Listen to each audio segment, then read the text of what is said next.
Kayo nag-partake ng yung gabing yun. Ano po, Brother Francis? Manananggal ako manananggal. Yung gabing yun, nagpa-partake sila sa bawat bahay. Tapos yung medyo yung hanggang nila. Meron pang unbelievers na kasama sila. Yung mga... Moses? Oo, parang... Meron. Yung mga unbelievers. Actually, tinatawag natin unbeliever header. Yan mga Egyptian yan. Ang mga Egyptian. May mga nakakaibigan sila. Pangmang pa yan, di pa malalim alam niya. Pero meron sipag Doon sa sumama, kanila. and was spared. Diba may sipag sa kanila eh. Sumama sa kanila kasi nakikita sa kanila na hindi nila nakikita doon sa kanilang lahi, sa bansa nila, sa Egypt. So, ang rule ng Diyos, basta nasa loob ka ng hakbang ng dugo, ligtas yung anak mo. Anak pa, PPA. Okay. Alam mo itong communion, gano'ng kahalaga sa revelation natin. Hindi lang dahil utos ng Bible. Maraming nakatagong revelation sa loob. Yung PTA nakatago sa loob. Yung progressive ministry nakatago sa loob. Yung individual prayer nakatago sa loob. Yung LCM nakatago sa loob. Oo, nakatago sa loob. Ibig sabihin, alam mo nung dumating itong pahayag sa communion, wala pang teaching sa hukom. Pero mayroon na revelation sa pabasa. At dyan na nagsimula. Na-reveal yung LCM, na-reveal na yung PTA. Then, ginawa na hukom kasi progressive ministry na. Pero, lahat yan, may titrace mo pabalik doon sa communion revelation. Itong communion revelation, ngayon lang natin maintindihan yung inutos ng Diyos kay Moses dati. Ang alam lang nila yung physical rito, nagbago na nga eh. Naging parang kapilya style na cadence. Or paharap na. Hindi na yung cell group. Wala nang sharing. Pero, kung alam mo yung sunod-sunod na pahayag ng Diyos dito, perfection lang of the saints to, na nagawa na natin ito, may kasunod. Nagawa na natin ito, may kasunod. Iba nga nagagalit. Bakit puro sunod-sunod? Walang katapusan na. Totoo yan. Kasi sa Diyos, wala nga katapusan yung perfection.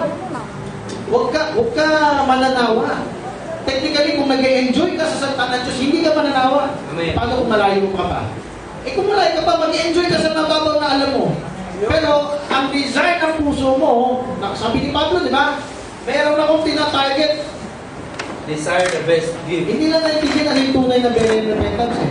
Hindi na, akala doon, nung nagtatagal yung mga pastor, akala nila, maraming alam. Desire ng puso lumalim sa pahayag. Ngayon, kahit saan ka abutan, naalam ng Diyos yung puso mo. Yung communion, yung part dyan, pagkaberending yan. Balik tayo sa unbeliever. May unbeliever. Nag-take, paano ngayon? Ipapatake mo yung unbeliever. Paano kung masumpa siya? Hindi baling masumpa ang katawan kasi ibig sabihin mahal siya ng Diyos. Ibig sabihin, hindi patapat ang puso niya. Anong mangyari pag pinalo ng Diyos? Pwede siya magsisi. Baliktarin natin. Hindi siya pinalo ng Diyos sa katawan. Ganun na. Spiritualidad. Ako niya, kailangan share mo muna. Yun na nga eh. Kung tama ang puso niya, hindi to ritual, hindi to magic eh. Kung tama ang puso niya, sa sharing, tumanggap, ganun na rin tama ang puso niya, sumali sa communion.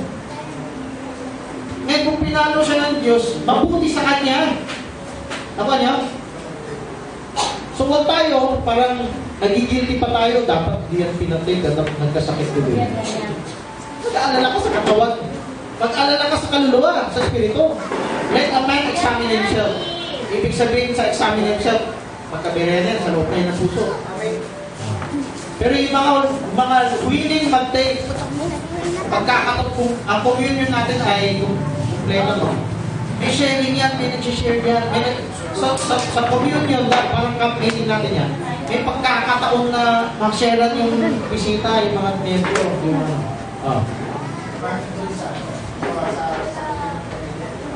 Sarili mo pamilya. Tama. Hindi mo lang alam lahat worldly sa puso.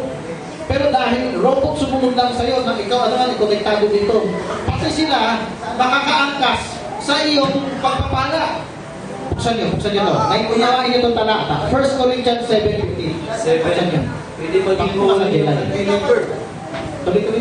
Kukonect ako dun sa... Binubuksan ng Jelay. Di ba, yung connection noon, di ba, dun sa Passover kay Moses.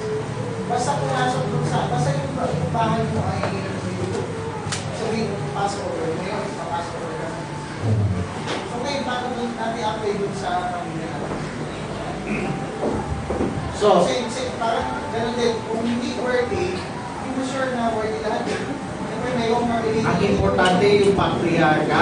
Sabihin, importante, number na nag-graduate, Bakit nagkaroon communion? Kasi may PTA dun. Of course, hindi gusto sabihin PTA lang pwede magkaroon ng communion, ha? Ang LCF pwede magkaroon ng communion. Paano kung mag-isa ka lang?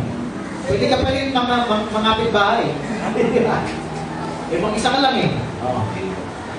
Pwede ka mag-share, paano ganapin. Mag-ampun ka ng pamilya. Pamilya mo na rin yun. Okay, balik tayo. Anong pinabukas ko? 1 Corinthians 7:15. Hindi, yung nag-lesson na 17. 14. Ay, ito to, 14. Tingnan niyo yung 14. Sa 14, unbeliever yun. Pero, naging malinis, no? So, unworthy siya. Pero robot mo na sumunod. Yung robot sumunod, hindi pa yan ganyan, so hindi pa yan ligtas. Physical. Pwede ba pagpalain ng Diyos physical? Yes, pagpapalain ng Diyos physical. Yung Egyptian na sumali doon sa loob ng hamba na dugo, naligtas yung anak niya, pero wala siyang alam. Later niya lang yung malalaman, kasi kaligtasan later. Mahalagang pagsunod. Ang issue rito, sumunod muna sa robot na ritual.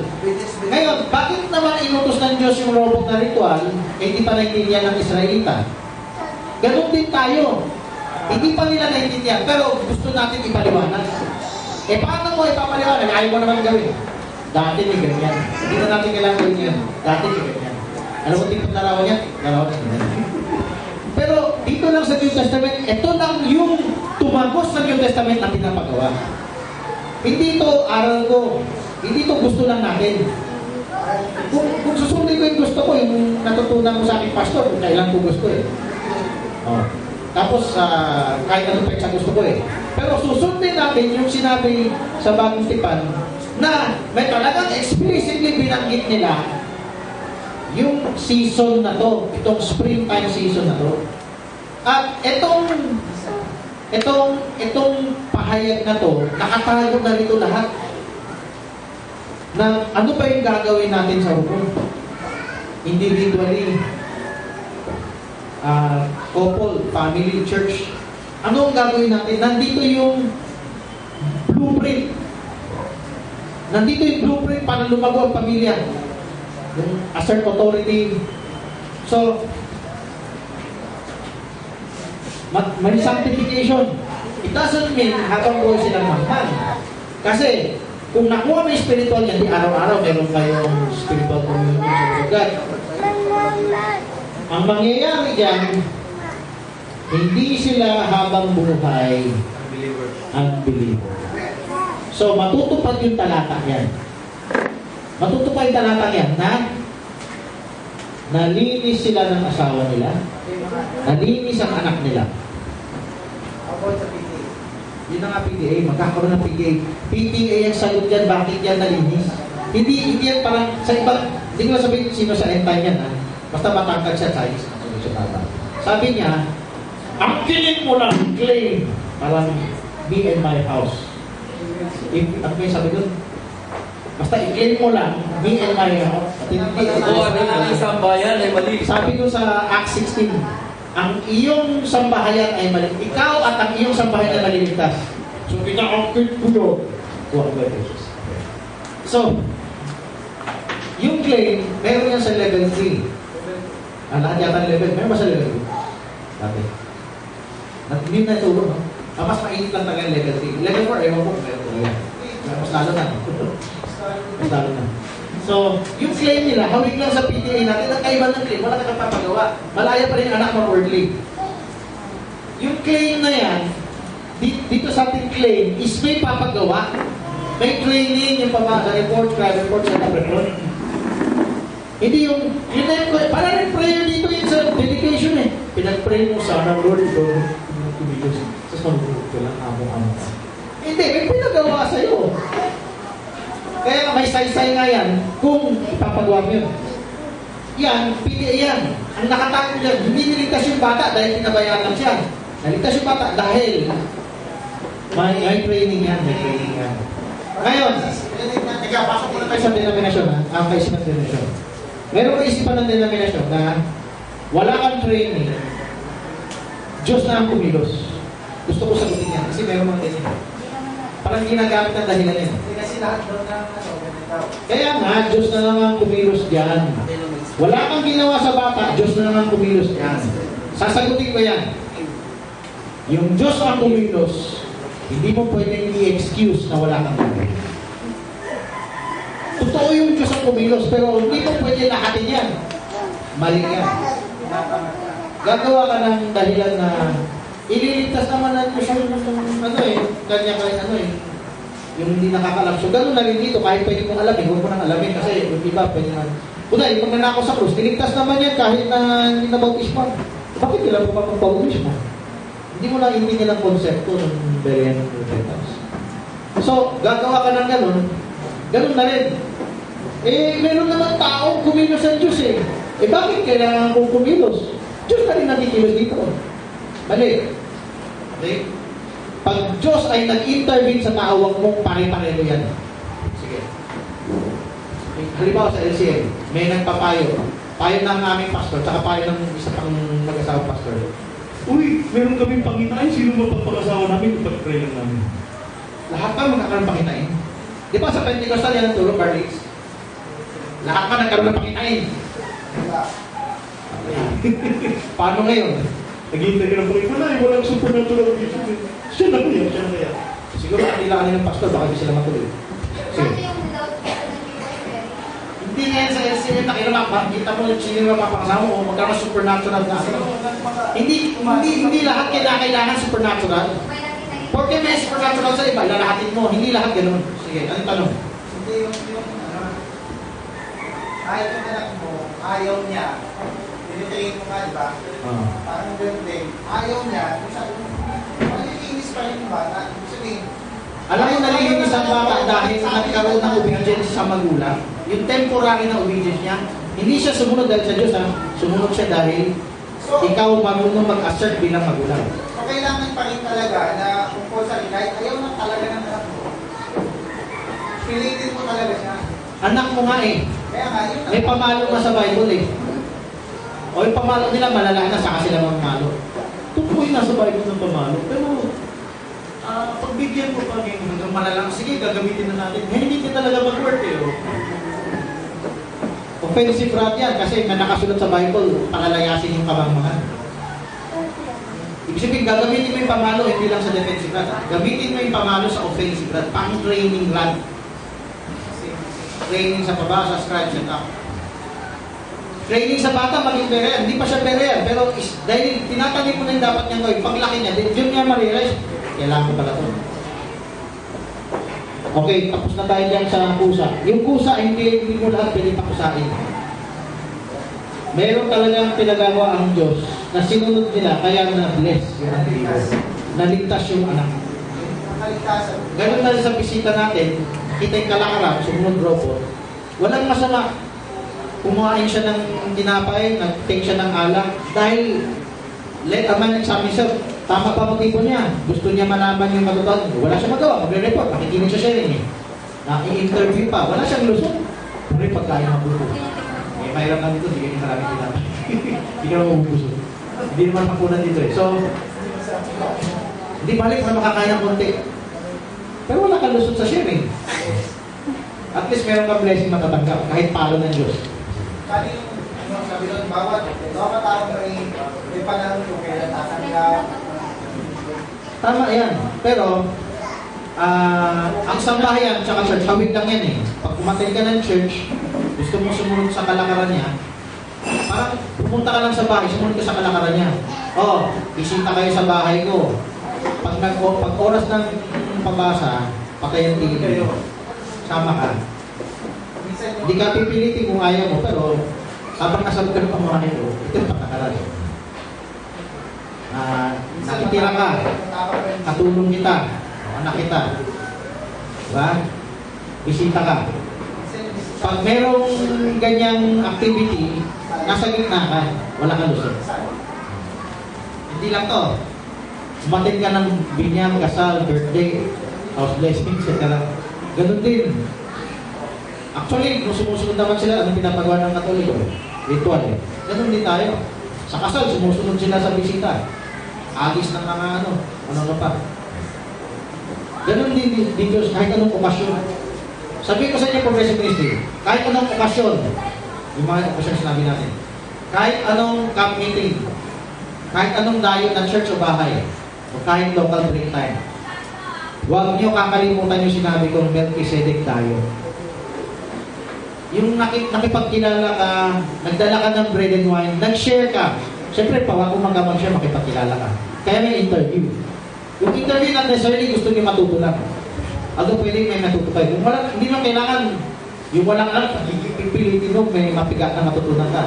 Yung wala ka lang, nag-interview ka para makipagkilala ka, then makipag-sharing ka, makakatulong sa kanya, makakatulong sa'yo. Lalago ang church natin, ang kapatid, ang anak natin, dahil nagtutong mag-entertain. Hindi nyo natin natutukan kanina yan, ano? Hindi ko natignan, pero mga kabataan pa na wala. So, yun, kailangan tutukan natin. Oh, sama, Sister Shirley, kailangan tutukan mo na yung anak mo. Paalala tayo. Dati na paalala ako, tinutukan niya eh. So, kailangan tuloy-tuloy tayo sa paalala.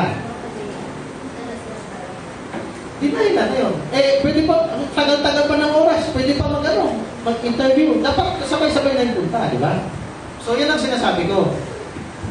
Dapat magkaroon tayo wisdom, dapat payuhan natin. Ganun ba? Dahil lang dun, pwede nang ma-scaffolder.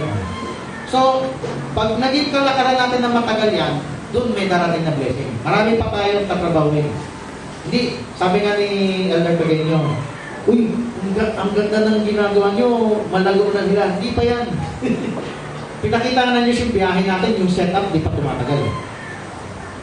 Yung scribe, siyempre hindi ko alam kung nasisingil yun. Pero, itong pinakamalagasan, yung dulo yung setup, tumagal dyan. Baon lang pang setup yung pabasa at scribe. Kung nasisingil na yan, then hindi sila mawawala ng i-share. Pero kailangan nyo sila makonekta doon sa pag-share para, at tumagal yun, para kumpleto na yung yung function ng church natin. Ngayon, pwede pa sila maagaw, kala niya. O, may alam sila. Pero alam nila na naburo lang. Sa tingin mo, ipunta nila doon, mag-interview share. Wala.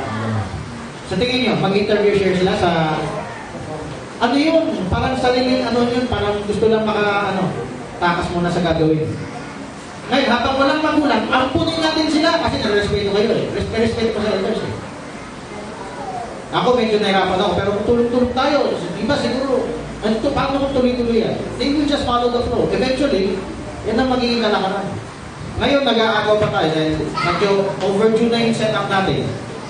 Nag-aagaw tayo na kailangan habulin natin yan. Itong bakasyon, kailangan habulin natin yan. Kailangan tulong-tulong tayo lahat. So, yung communion, sana makita niyo malalim ang nakapanood dyan. Nakapanood? Sana? Sabi ko, so, yung sabi nga ni Elder, okay na yan Hindi pa okay dahil yung setup, hindi pa tuloy-tuloy. Yan yung last link. Okay, mag-alala, last na yan. Okay? Alam niyo ba yung pabasa scribe, inabot ng taon. Ang galing nila tumayo, mag-share. Pwede tayo mag-relax.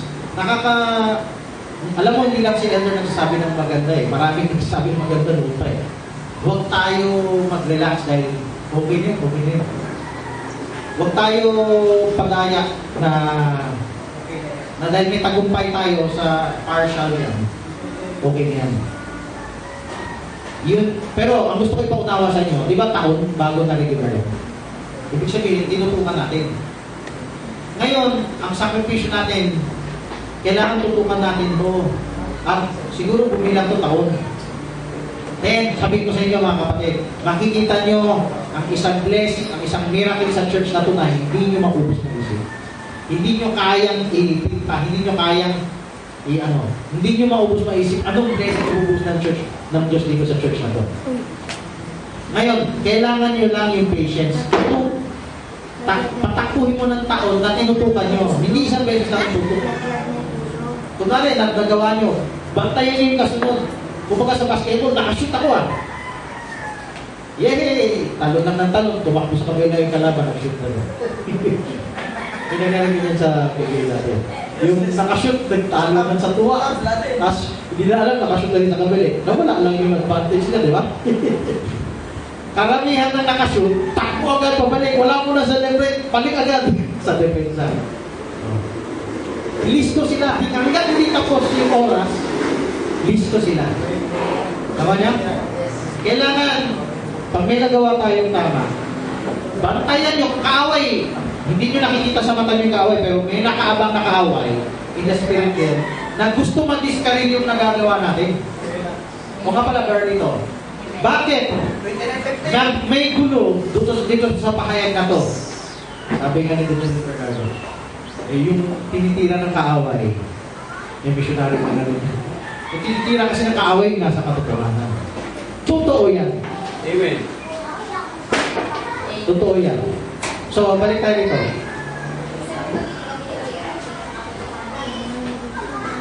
Kung, actually, mas gusto ka ng kaaway na mamukadkad, lumago yung yung wala sa buong katotohanan, yung nakakaganap sa kanyang kalooban. Pero yung nakakaganap sa kalooban ng Diyos, tandaan nyo, galit na galit ang kaaway niya.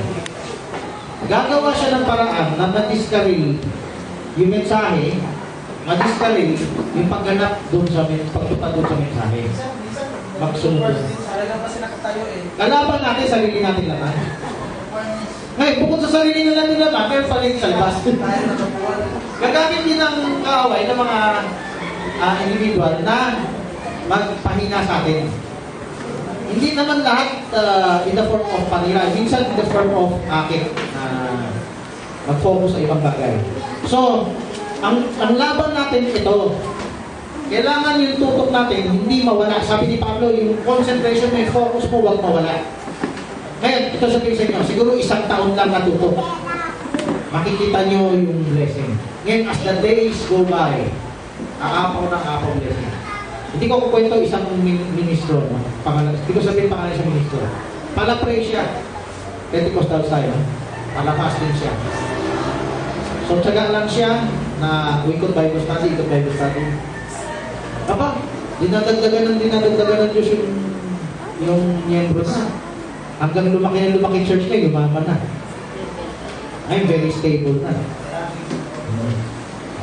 Sabi natin, maraming open door, no? Of course, content ko sa traditional ministry. Ang gusto ko ipakita, may nakita ako kasi nasaksigan ko, mahirap pa siya. Nakakasama ko pa siya dati.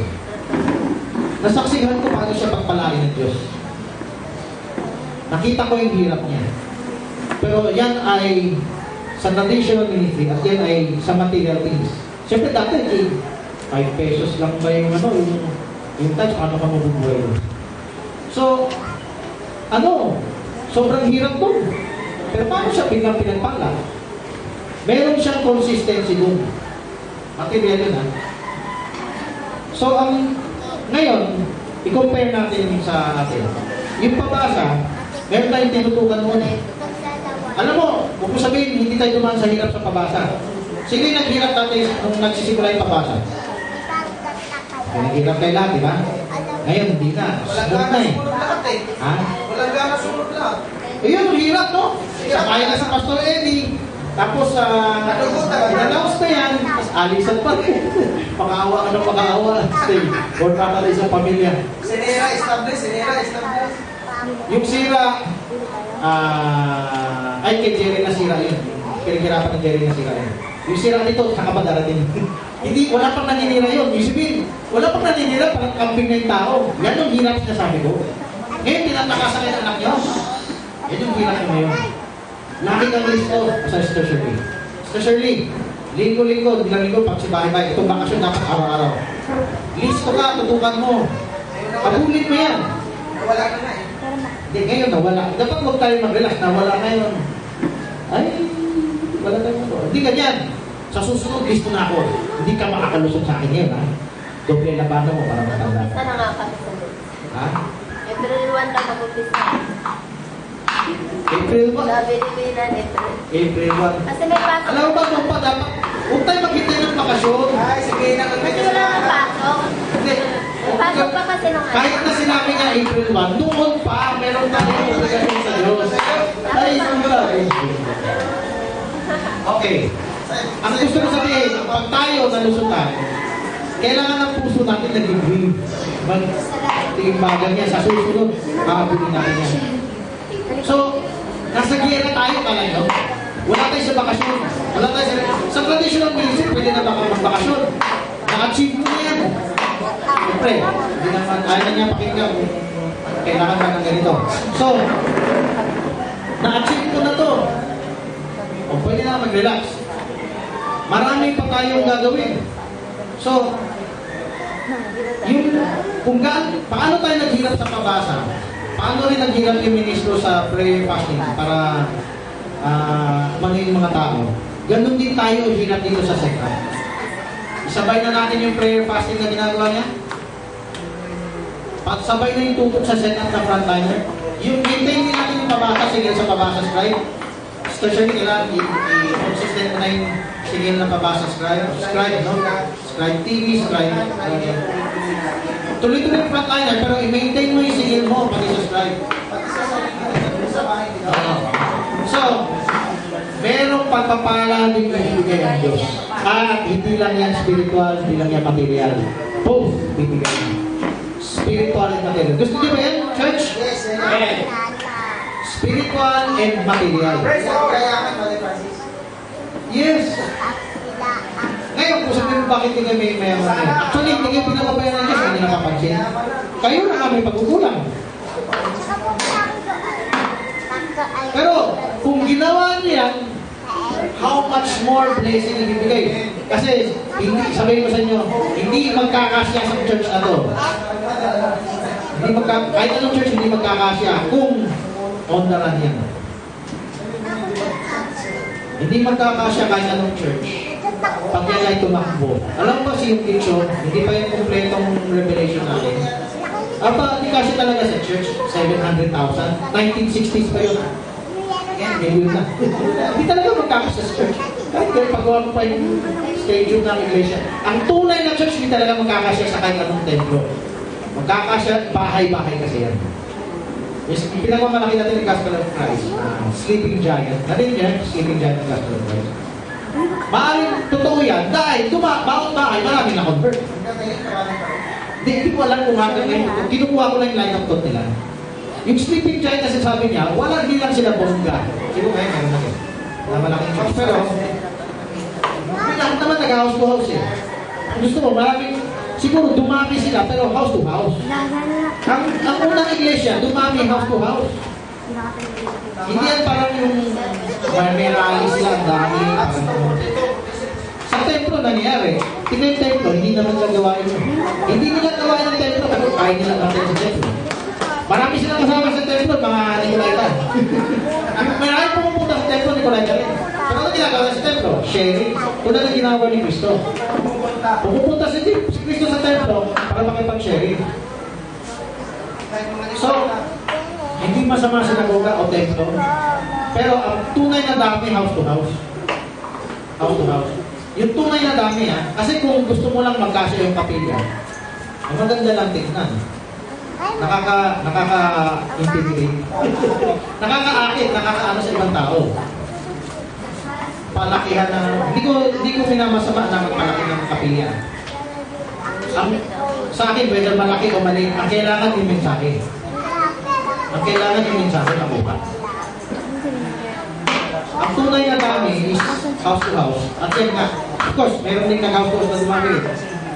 Ang gusto ko tukuyin, yung na-enjoy nyo yung apostol, they continue in the apostles' doctrine. Ordinary people talk about the apostles' doctrine. Hindi sila, parang malagay camp meeting kami, may family revival sa EMA, family revival, yung mga grupo na, para rin silang na gano'n yung camp meeting para rin bakasyonan eh. Walang masyadong sharing. Makinig kayo, pag tayo may camp meeting o tayo dumalo sa camp meeting, ang pinaka-importante sa lahat, may ka-sharing. Kasi hindi tayo dumalo para makinig lang, sumayaw lang. Gusto natin matuto, gusto natin magkumpara. Kasi kahit walang camp meeting, ginagawa na natin dapat yan. So, kung dati na natin ginagawa yan, yung pagpunta natin sa camp meeting natin sa church, dagdag excitement. Ito yung palintarin natin. Paano kung hindi natin ginagawa yan, tapos pupunta tayo sa ibang church? Pwedeng masayang yung punta natin sa ibang church. Hindi natin ginagawa yung interview sharing. Pwede natin set up ano. So, okay, wala nang tanong? Wala nang tanong? Okay, set up. Ano gusto niyo, tayo o set up? Interview. Itong break time, ano nga gusto niyo? Meron pa kayo? Gusto? Meron ka bang pagkain? Sister Ann? Tama. Pinipili sa break time. May pagkain.